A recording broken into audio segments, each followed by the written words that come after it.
So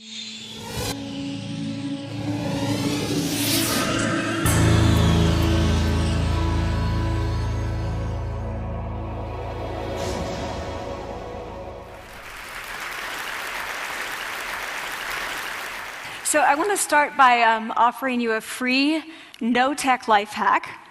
And all it requires of you is this, that you change your posture for 2 minutes. But before I give it away, I want to ask you to right now do a little audit of your body and what you're doing with your body. So how many of you are sort of making yourselves smaller? Maybe you're hunching, crossing your legs, maybe wrapping your ankles. Sometimes we hold on to our arms like this. Sometimes we spread out. I see you. So I want you to pay attention to what you're doing right now. We're going to come back to that in a few minutes, and I'm hoping that if you sort of learn to tweak this a little bit, it could significantly change the way your life unfolds.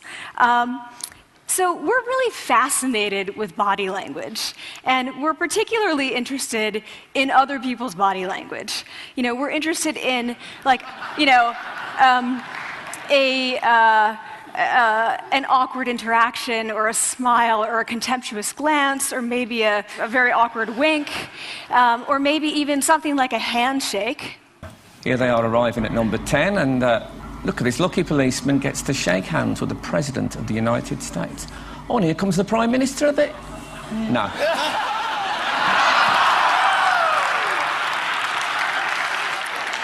So a handshake, or the lack of a handshake, can have us talking for weeks and weeks and weeks, even the BBC and the New York Times. So obviously, when we think about nonverbal behavior or body language, but we call it nonverbals as social scientists, it's language. So we think about communication. When we think about communication, we think about interactions. So what is your body language communicating to me? What's mine communicating to you? And there's a lot of reason to believe that this is a valid way to look at this. So social scientists have spent a lot of time looking at the effects of our body language or other people's body language on judgments. And we make sweeping judgments and inferences from body language. And those judgments can predict really meaningful life outcomes, like who we hire or promote, who we ask out on a date. For example, Nalini Ambady, a researcher at Tufts University, shows that when people watch 30-second soundless clips of real physician-patient interactions, their judgments of the physician's niceness predict whether or not that physician will be sued.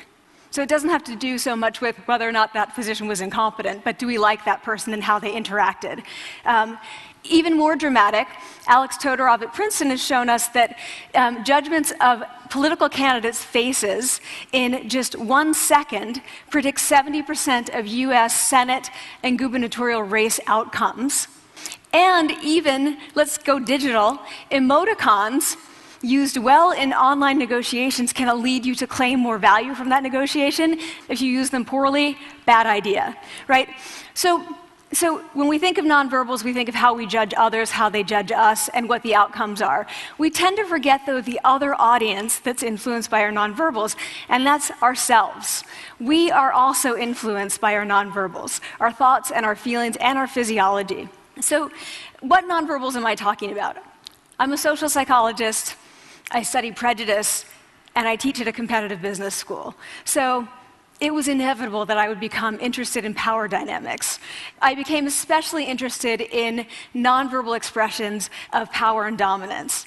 And what are nonverbal expressions of power and dominance? Well, this is what they are. So in the animal kingdom, they are about expanding. So you make yourself big, you stretch out, you take up space, you're basically opening up. It's about opening up. And this is true across the animal kingdom. It's not just limited to primates, and humans do the same thing. So they do this both when they have power sort of chronically, and also when they're feeling powerful in the moment. And this one is especially interesting because it really shows us how universal and old these expressions of power are. This expression, which is known as pride, Jessica Tracy has studied, she shows that people who are born with sight and people who are congenitally blind do this when they win at a physical competition. So when they cross the finish line and they've won, it doesn't matter if they've never seen anyone do it, they do this. So the arms up in the V, the chin is slightly lifted. What do we do when we feel powerless? We do exactly the opposite. We close up, we wrap ourselves up, we make ourselves small. We don't want to bump into the person next to us. So again, both animals and humans do the same thing. And this is what happens when you put together high and low power. So what we tend to do when it comes to power is that we complement the other's nonverbals. So if someone's being really powerful with us, we tend to make ourselves smaller. We don't mirror them, we do the opposite of them.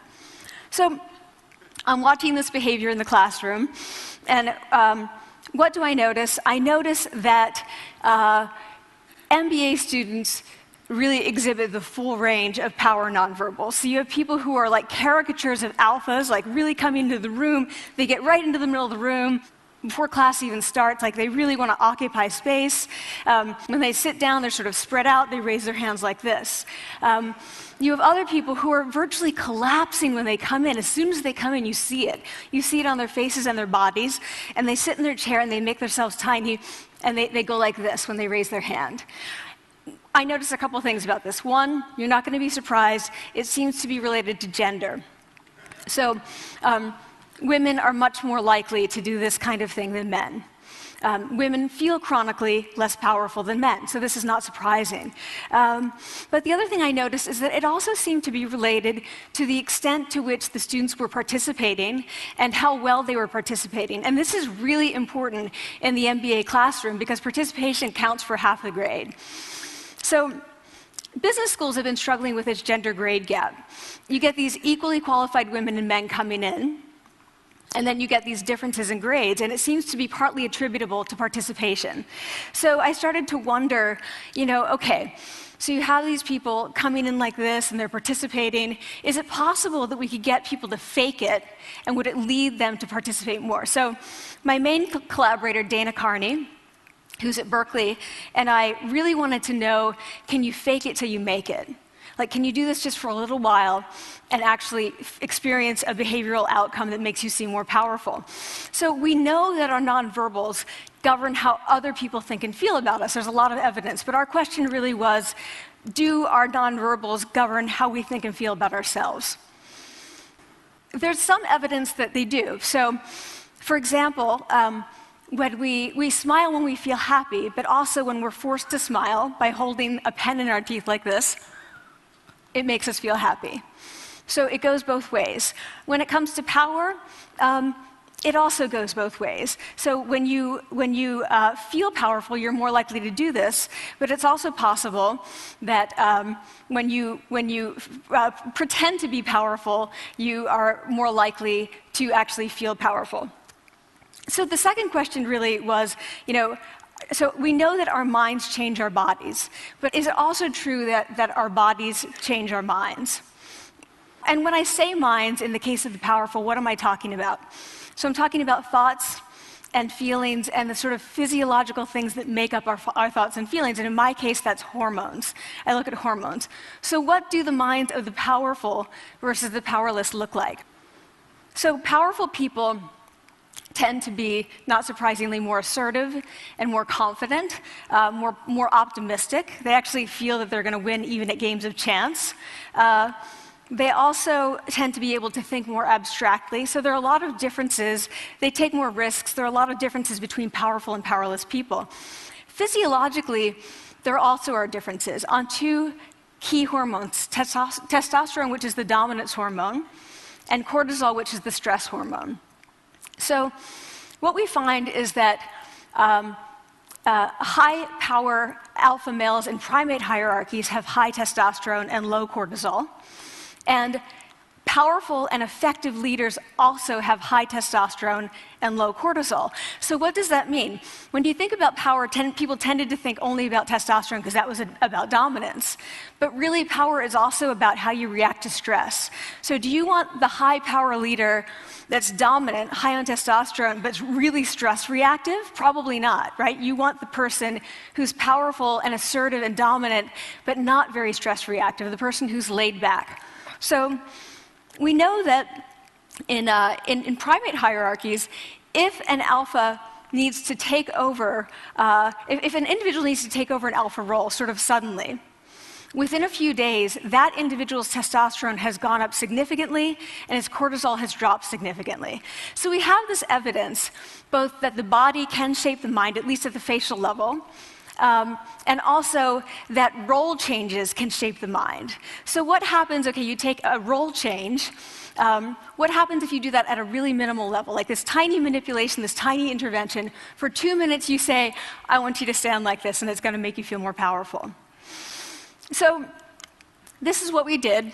We decided to bring people into the lab and run a little experiment. And these people adopted for 2 minutes either high power poses or low power poses. And I'm just going to show you 5 of the poses, although they took on only 2. So here's one, a couple more. This one has been dubbed the Wonder Woman by the media. Here are a couple more. So you can be standing or you can be sitting. And here are the low power poses. So you're folding up, you're making yourself small. This one is very low power. When you're touching your neck, you're really kind of protecting yourself. So this is what happens. They come in, they spit into a vial.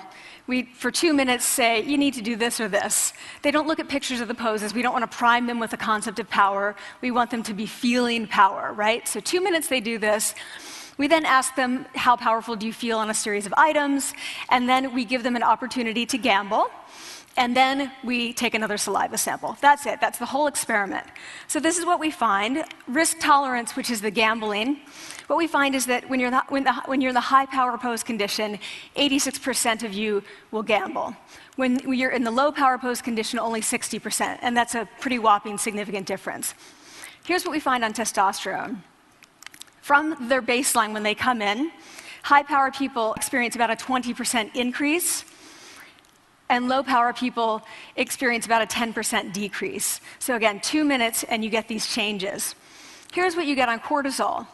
High power people experience about a 25% decrease, and the low power people experience about a 15% increase. So 2 minutes lead to these hormonal changes that configure your brain to basically be either assertive, confident, and comfortable, or really stress reactive, and feeling sort of shut down. And we've all had that feeling, right? So it seems that our nonverbals do govern how we think and feel about ourselves. So it's not just others, but it's also ourselves. Also, our bodies change our minds. But the next question, of course, is, can power posing for a few minutes really change your life in meaningful ways? So this is in the lab, it's this little task, it's just a couple of minutes. Where can you actually apply this, which we cared about, of course. And so we think it's really what matters, where you want to use this is evaluative situations, like social threat situations. Where are you being evaluated? Either by your friends, like for teenagers, is it at the lunchroom table? It could be, for some people, it's speaking at a school board meeting. It might be giving a pitch, or giving a talk like this, or doing a job interview. We decided that the one that most people could relate to, because most people had been through, was the job interview. So we published these findings, and the media are all over it, and they say, okay, so this is what you do when you go in for the job interview, right? So we were, of course, horrified and said, oh my God, no, that's not what we meant at all, for numerous reasons. No, don't do that. Again, this is not about you talking to other people, it's you talking to yourself. What do you do before you go into a job interview? You do this. Right? You're sitting down, you're looking at your iPhone or your Android, not trying to leave anyone out. You're looking at your notes, you're hunching up, making yourself small, when really what you should be doing maybe is this, like in the bathroom, right? Do that, find 2 minutes. So that's what we want to test, okay? So we bring people into a lab, and they do either high or low power poses again. They go through a very stressful job interview. It's 5 minutes long. They are being recorded, they're being judged also, and the judges are trained to give no nonverbal feedback. So they look like this. Like, imagine this is the person interviewing you.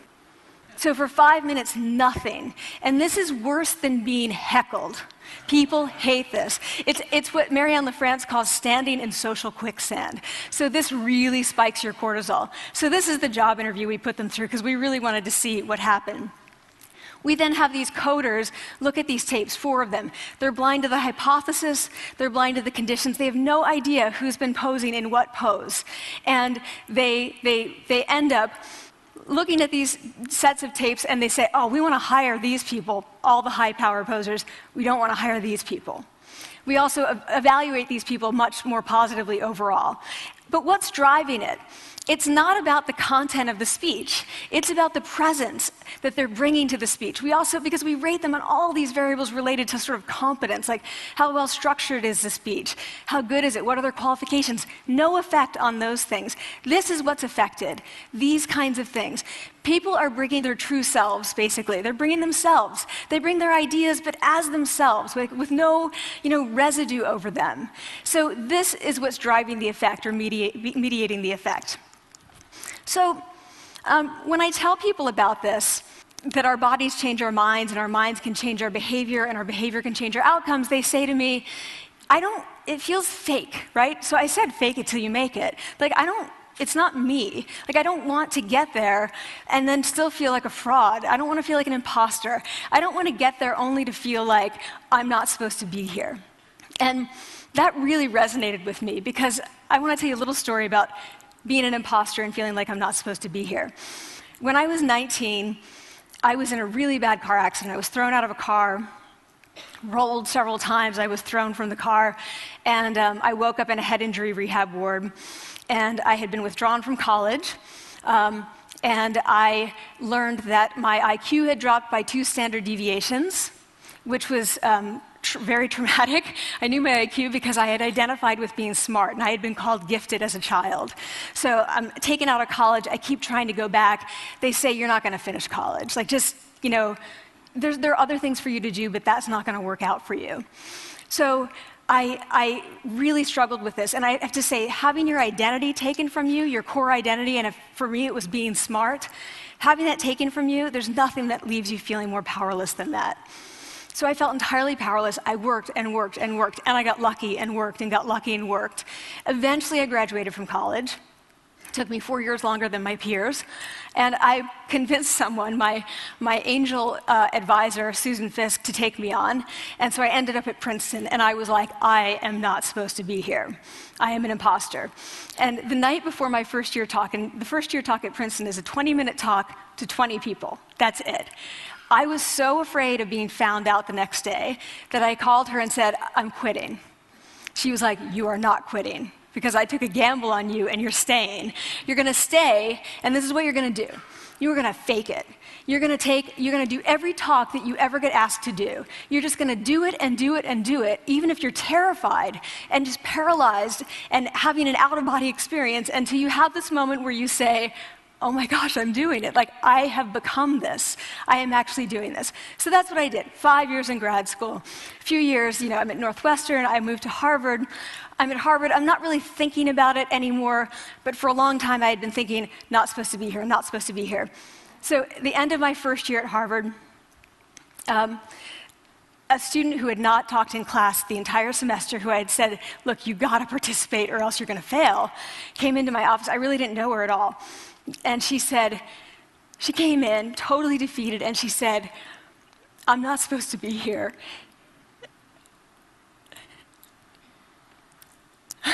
And that was the moment for me, because 2 things happened. One was that I realized, oh my gosh, I don't feel like that anymore. I don't feel that anymore, but she does, and I get that feeling. And the second was, she is supposed to be here. Like, she can fake it, she can become it. So he's like, yes, you are. You are supposed to be here, and tomorrow you're going to fake it, you're going to make yourself powerful, and, you're going to...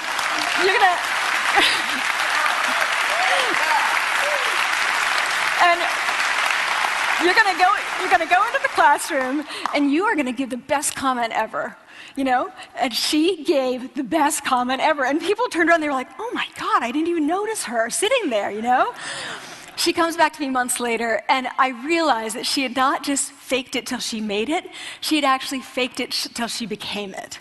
So she had changed. And so I want to say to you, don't fake it till you make it. Fake it till you become it. It's not do it enough until you actually become it and internalize. The last thing I want to leave you with is this. Tiny tweaks can lead to big changes. So this is 2 minutes. 2 minutes, 2 minutes, 2 minutes. Before you go into the next stressful evaluative situation, for 2 minutes, try doing this in the elevator, in a bathroom stall, at your desk behind closed doors. That's what you want to do. Configure your brain to cope the best in that situation. Get your testosterone up, get your cortisol down. Don't leave that situation feeling like, oh, I didn't show them who I am. Leave that situation feeling like, oh, I really feel like I got to say who I am and show who I am. So I want to ask you first, both to try power posing, and also I want to ask you to share this science, because this is simple. I don't have ego involved in this. Give it away. Share it with people, because the people who can use it the most are the ones with no resources and no technology and no status and no power. Give it to them, because they can do it in private. They need their bodies, privacy, and 2 minutes, and it can significantly change the outcomes of their life. Thank you.